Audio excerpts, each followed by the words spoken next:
Cockroach Janata party సంబంధించినటువంటి వ్యవహారం గురించి మనంతా కూడా మాట్లాడదాం.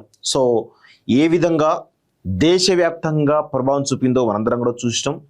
సో ఈ దేశ యువతంతా కూడా ఏకతాటిపైకి వచ్చి ఈ దేశ రాజకీయాలు మారాలి, ఈ దేశలో ఉన్నటువంటి రాజకీయ వ్యవస్థ వల్ల జరుగుతున్నటువంటి స్కామ్లు కానీ లేకపోతే పేపర్ లీక్లు కానీ లేకపోతే రకరకాల అవినీతి వ్యవస్థ అంతా కూడా మారాలని చెప్పేసి ఒక ఉద్దేశంతో మొదటగా నీట్ పేపర్ సంబంధించిన లీక్ వ్యతిరేకంగా ఏ విధంగా పోరాటం చేసిందో మనందరం చూసినాం.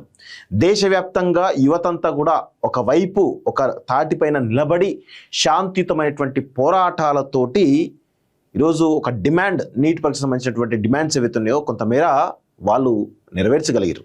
సో ఇప్పుడు ఉన్నటువంటి ప్రస్తుత భారతదేశం అనుభవిస్తున్నటువంటి ఒక సంక్షోభంలో కావచ్చు, లేకపోతే ఒక రాజకీయపరమైనటువంటి నియంతపోకలతో కావచ్చు, లేకపోతే ఒక మత విద్వేషాలు రెచ్చగొట్టి పబ్బం గడుపుతున్నటువంటి విషయంలో కావచ్చు, మొత్తానికైతే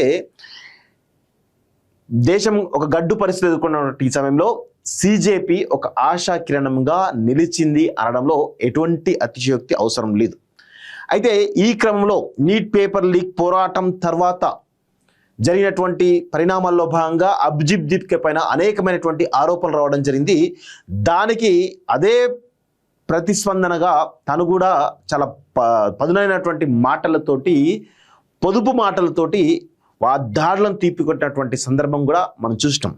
సో ఈ క్రమంలో సిజేపీ సంబంధించినటువంటి ఫౌండర్ ఎవరైతున్నారో అభిజిత్ దీప్కే కార్యాచరణ ఎలా ఉండబోతుంది, ఏంటిది అనేది అందరూ దేశమంతా కూడా ఆసక్తిగా ఎదురు చూస్తున్నటువంటి తరుణంలో ఈ దేశం ఈ 75-80 సంవత్సరాల్లో కోల్పోయింది ఏంటి అనే కోణంలో ఒకసారి చాలా లోతుల్లోగా ఆయన మాట్లాడుతున్నాడు, మనందరం కూడా గమనించాలి. ముఖ్యంగా విద్యా వ్యవస్థకు సంబంధించిన విషయంలో మాట్లాడుతున్నారు. దానిపైన తదుపరి కార్యాచరణ కూడా డిసైడ్ చేస్తున్నట్టుగా అర్థమవుతుంది.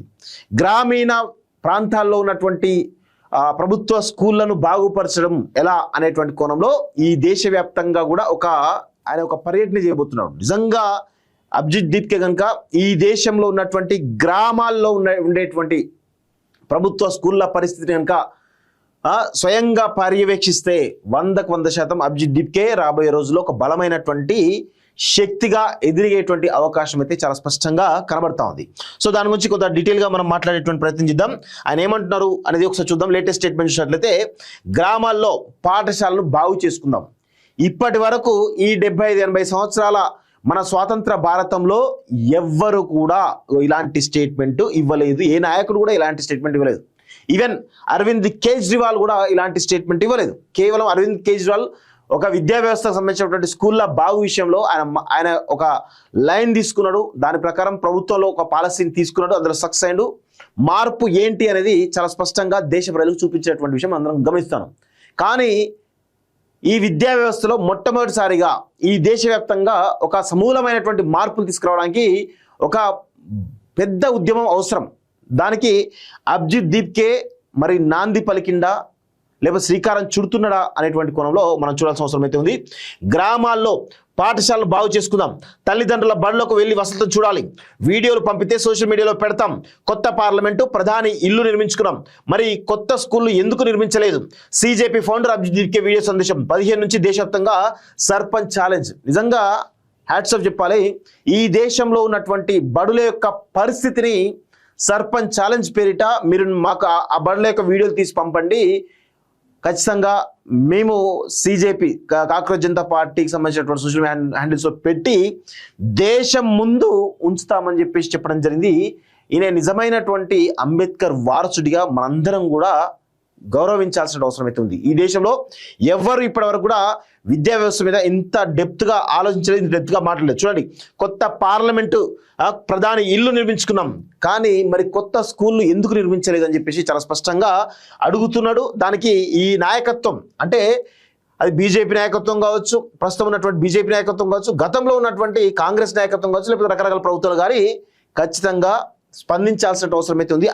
ఆయన మాట్లాడిన మాటలపైన ఒపీనియన్ చేయాల్సిన అవసరం అవుతుంది. అయితే రీసెంట్గా ఏం జరుగుతుంది అనేది ఒకసారి మనం గమనించినట్లయితే, ఇటు భారతీయ జనతా పార్టీ కానీ దాని అనుబంధ సంస్థ ఆర్ఎస్ఎస్ సంబంధించినటువంటి వింగ్స్ కానీ, లేకపోతే కాంగ్రెస్ పార్టీ కానీ, కాంగ్రెస్ పార్టీ సంబంధించినటువంటి అనుబంధమైనటువంటి వింగ్స్ కావచ్చు. సో ఇట్లా రకరకాల పొలిటికల్ పార్టీలు ఏవైతే ఉన్నాయో ఈ పొలిటికల్ పార్టీలకు ప్రస్తుతం ఉన్నటువంటి తరుణంలో వారిని ఆ యొక్క విద్యార్థి సంఘాలు కావచ్చు, యూత్ సంఘాలను కావచ్చు నడపడానికి, అంటే వాళ్ళే కదా ఒక పార్టీ నిర్మాణంలో, ఒక పార్టీ సంబంధించినటువంటి యాక్టివిటీస్లో కీలకమైన భూమిక పోషించేది యువత మాత్రమే. ఆ విద్యార్థి యువత ఈరోజు చదువు వైపు పోతున్నారు, తర్వాత ఉద్యోగం చేసుకున్నారు కాబట్టి కెరీర్లో స్థిరపడుతున్నారు. సో ఈ క్రమంలో పొలిటికల్ పార్టీలకు ఆర్ఎస్ఎస్ లాంటి ఫుల్ టైమర్లకు కానీ, లేకపోతే రకరకాలుగా పార్టీలో ఫుల్ టైమర్లకు ఈరోజు కొరత ఏర్పడుతుంది.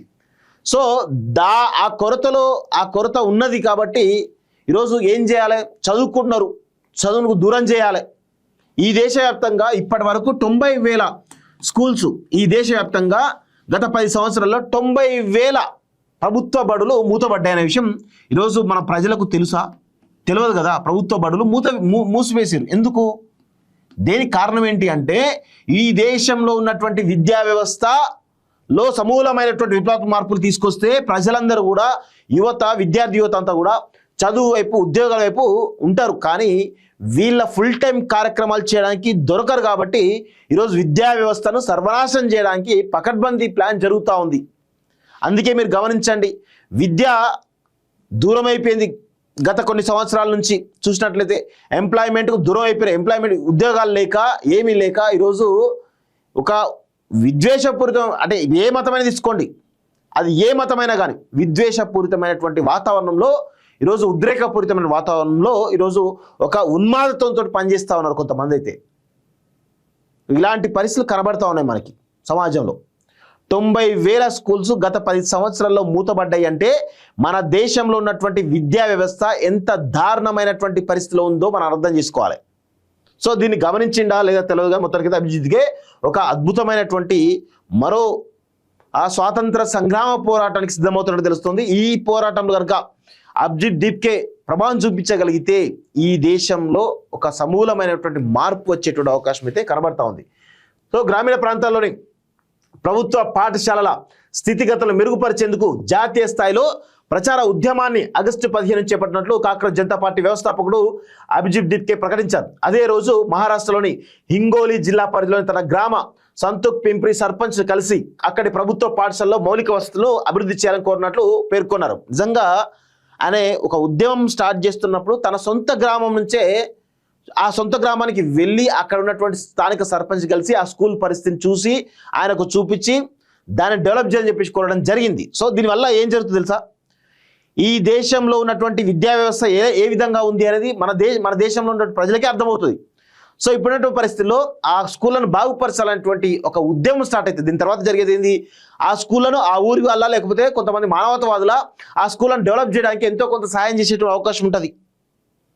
స్కూళ్ళల్లో బాత్రూమ్ లేక ఇప్పటికీ లక్షలాది స్కూళ్ళు ఉన్నాయి, బాత్రూమ్ లేక రకరకాల కారణాలతోటి. సో ఇప్పుడు మరి ఇప్పుడున్నటువంటి ఈ అభిజిత్కే పోరాటంలో భాగంగా ఆ స్కూళ్ళలో కనీసం అమ్మాయిలకు టాయిలెట్స్ అని వస్తాయి, అమ్మాయిలకు సరైనటువంటి బెంచీలు వస్తాయి కూర్చోవడానికి, లేకపోతే రకరకాల అవసరాలకి వస్తాయి. అవి మినిమం బేసిక్ నీడ్స్ అయితే ఫుల్ఫిల్ అయ్యేటువంటి అవకాశం ఉంటుంది ఈ నేను చేసే పోరాటం వల్ల. ఇంకా బలంగా చేస్తే సమూలమైన మార్పు వస్తుంది, చేయాలి కూడా. అక్కడి ప్రభుత్వ పాఠశాలలో మౌలిక వసతులు అభివృద్ధి చేయాలనుకున్నట్లు చెప్పారు. ఈ మేరకు మంగళవారం ఒక వీడియో సందేశాన్ని దీప్కే విడుదల చేశారు. సర్పంచ్ ఛాలెంజ్ పేరుతో చేపడుతున్నటువంటి ఈ కార్యక్రమంలో భాగంగా పాఠశాలను మెరుగుపరిచేటువంటి బాధ్యతలు గ్రామ సర్పంచ్ తీసుకోవాలని పిలిపించారు. గ్రామాల్లో పాఠశాల అభివృద్ధికి ముందు తర్వాతి ఫోటోలు సీజేపీకి పంపిస్తే అలాంటి సర్పంచ్ను అభినందిస్తామని ప్రకటించారు.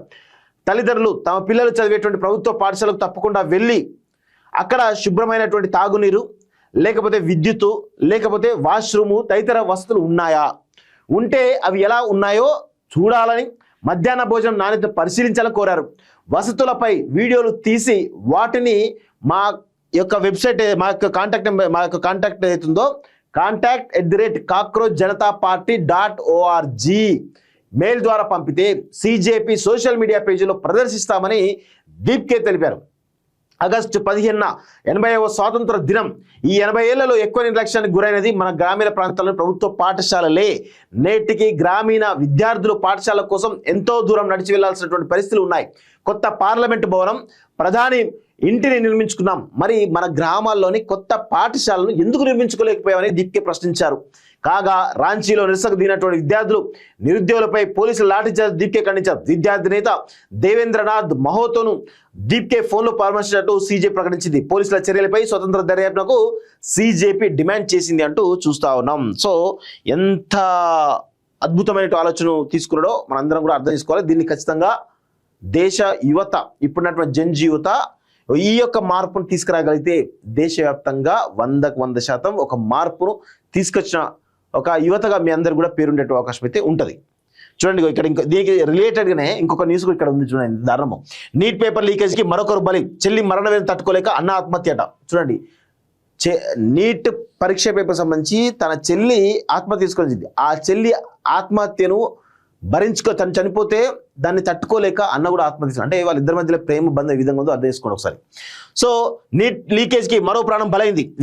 వైద్య విద్యను అభ్యసించాలన్న తన కోరిక ఇక తీరలన్న తీవ్ర నిరాశతో జూన్లో చెల్లి ఆత్మహత్య చేసుకోగా ఆ మరణ వేదన భరించలేక ఆమె అన్న తాజాగా బలవన్మరణానికి పాల్పడారు. కేరళలోని కాసరగోడు జిల్లా ముక్కోడుకు చెందినటువంటి అర్జున్ ఐజా అన్నా చెల్లెలు. నీట్ ప్రశ్నపత్రం లీక్తో కింగిపోయిన ఐజా జూన్లో ఆత్మహత్య చేసుకుంది. దుబాయ్లో నిసాన్ ఆటోమొబైల్స్లో ఇంజనీర్గా పనిచేస్తున్నటువంటి అర్జున్ చెల్లెలు అంత్యక్రియకు వచ్చి వెళ్ళాడు. అయితే చెల్లిని కోల్పోయిన బాధ నుంచి బయటపడలేకపోయాడు. కొద్దిమంది మిత్రులకు తప్ప కుటుంబ సభ్యులు ఎవరికి చెప్పకుండా షార్జా నుంచి ఆదివారం మంగళవారం వచ్చినటువంటి అర్జున్ ఒక హోటల్లో బస్ చేశాడు. సోమవారం ఎంతసేపటికి హోటల్ గది నుంచి అతను బయటికి రాకపోవడంతో అనుమానించిన సిబ్బంది పోలీసులకు ఫిర్యాదు చేశారు. వారు హోటల్కు చేరుకుని పరిశీలించగా అర్జున్ ఉరివేసుకొని కనిపించాడు. గదిలో సూసైడ్ నోట్ లభించింది. అందులో అర్జున్ తన చెల్లిని క్షమాపణ కోరాడు. తను మరణించిన విషయాన్ని స్నేహితులకు తెలియాలని కోరాడు అంటూ చూస్తాను. ఎంత దారుణంగా చూడండి. ఇది ప్రధాని నరేంద్ర మోడీ ధర్మేంద్ర ప్రధాన్ చేసినటువంటి హత్య కాదా? ఇది బీజేపీ ఆర్ఎస్ఎస్ చేసినటువంటి హత్య కాదా? 100% బీజేపీ ఆర్ఎస్ చేసినటువంటి హత్యనే అని చెప్పేసి మనం చెప్పొచ్చు. ఇలాంటి పరిస్థితులు చాలా దారుణంగా ఉన్నాయి.